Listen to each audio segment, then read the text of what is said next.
Hey everyone, and welcome to another Sacred Space. We are working each week to find and create sacred spaces. The last few weeks, we've been looking at breath prayers and talking about breath prayers and practicing them. And hopefully, maybe you either created a few of your own or used some of the examples that I gave just to pause and breathe and regulate yourself a little bit. Breath prayers are such a helpful tool. And as I thought about other tools to help create sacred spaces, what I also came with was resources. So the next few weeks, I want to go through some resources of prayer books and different things that have kind of helped me sit and maybe even just like before bed, just like read a few prayers, read a few reflections, kind of helpfully get my mind right. And this week, the one I wanted to share with you is A Rhythm of Prayer. You can see it behind me. And it's not written by any one person. It's edited by Sarah Bessey, and it's got a ton of just different collections and prayers and psalms and tons of different things from different women, pastors, theologians, all this stuff.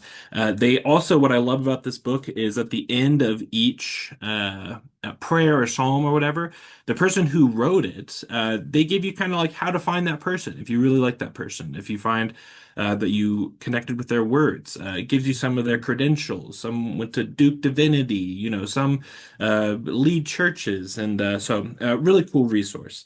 I wanted to take the next few minutes and just kind of to show you a few of the resources that are in this book. I'm going to read a few of them, but I wrote them down here on the screen behind me, so you can kind of follow along with me if you'd like.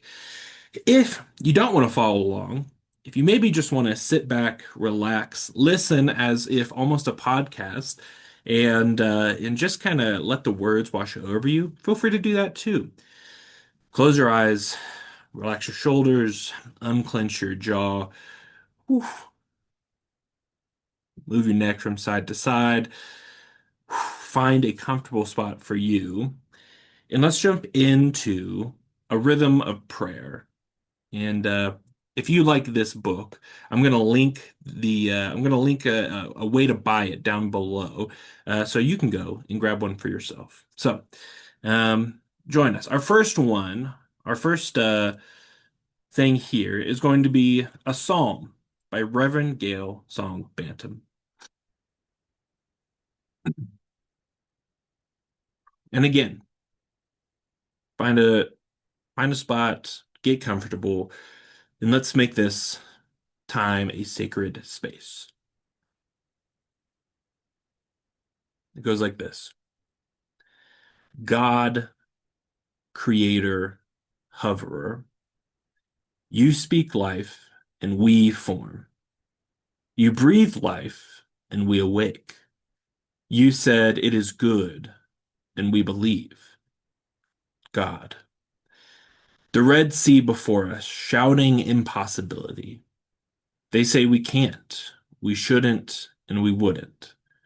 Words seeded from our youth, the limits and the lies. There must be a truer truths in us to confound, resist, defy.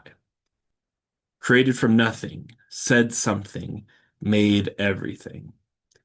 This God, the Lord, will fight for us. So we need only to be still. Still our soul, stand out loud, trusting that God is Elroy, God who sees, bears witness to a name. At her sound, it leaps, demands possibility. Emmanuel, God with us, for us, within us. God. You said it is good, and we believe. You breathe life, and we awake. You speak, and we form. Creator, hoverer, God. This next one is a reflection by Amina Brown, and it's titled, She Said, How do you know when you are hearing from God? And it goes like this. She said, How do you know when you are hearing from God? I don't know how to explain. It is to explain the butter grit of cornbread to a mouth that just discovered it has a tongue. The sound of jazz to ears that only ever thought they'd be lobes of flesh. The sight of sunsets to blinded eyes that in an instant can see. To fail at the ability to give words to how the scent of baked bread can make the mind recall a memory. Every detail of a house, a room, a kitchen, a conversation. Like explaining to a newborn baby, this is what it feels like to be held. My words never felt so small, so useless, so incapable. I wanted to say, put your hand in the middle of your chest. Feel the rhythm there. I wanted to say, you will find the holy text in so many places.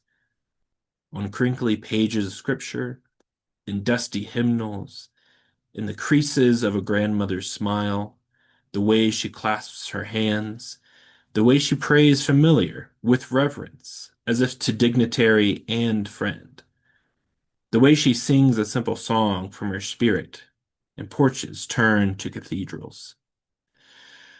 I learned from my great grandmother how to pray, how to talk to God, how to listen. Watching her and the other silver-haired church mothers gather in her living room, work wrinkled hands on top of leather Bibles well traveled. They prayed living room prayers, because you don't have to be inside the four walls of a church to cry out to God who made you. Because no matter where you sing or scream or whisper, God's ears can hear you. And despite what the laws say or what our human flaws say, God's ears don't play favorites.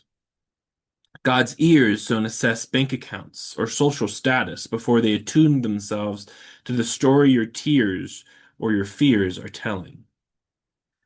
God's ears are here for the babies, for the immigrant, for the refugee, for the depressed, for the lonely, for the dreamers, the widow, the orphan, the oppressed, and the helpless. Those who make a mess or caught in the middle of cleaning one up. Dirt don't scare God's ears. God is a gardener. God knows things can't grow without sun, rain, and soil. I want to tell her to hear God. You have to be willing to experience what's holy in places many don't seem deemed to be sacred. That sometimes God sits next to you on a bar stool, spilling truth to you like too many beers. That God knows very well the dance will do when we love ourselves so little that just about anyone will do. That God cares about the moments we find ourselves on the edge of a cliff, on the edge of sanity, on the edge of society, even when we have less than an inch left of the thread that's been holding us together. I want to tell her God is always waiting, lingering after the doors close and the phone doesn't ring and we are finally alone. God is always saying, I love you. I am here. Don't go. Stay. Please. I try to explain how God is pleading with us to trust, to love, to listen. That God's voice is melody and bass lines and whisper and thunder and grace. Sometimes when I pray, I think of her, how the voice of God was lingering in her very question. How so many of us, just like her, just like me, just like you, are still searching, still questioning, still doubting. I know I don't have all the answers. I know I never will. But sometimes the best we can do is to put your hands in the middle of your chest and feel the rhythm there. Turn down the noise in our minds, in our lives, and whisper, God, whatever you want to say, I'm here, I'm listening. These were reflections in Psalms, just a little peek at the book, A Rhythm of Prayer. And if you want to pick it up, down below in the caption, there is a link that I'll put there where you can go grab one yourself. I hope this is helpful. I know it's been helpful for me to pause, to read, to reflect on a diverse cast of people who have different things to say. And this helps me create sacred spaces where I'm at. And I hope it helps you as well. See you, everyone, and have a good week.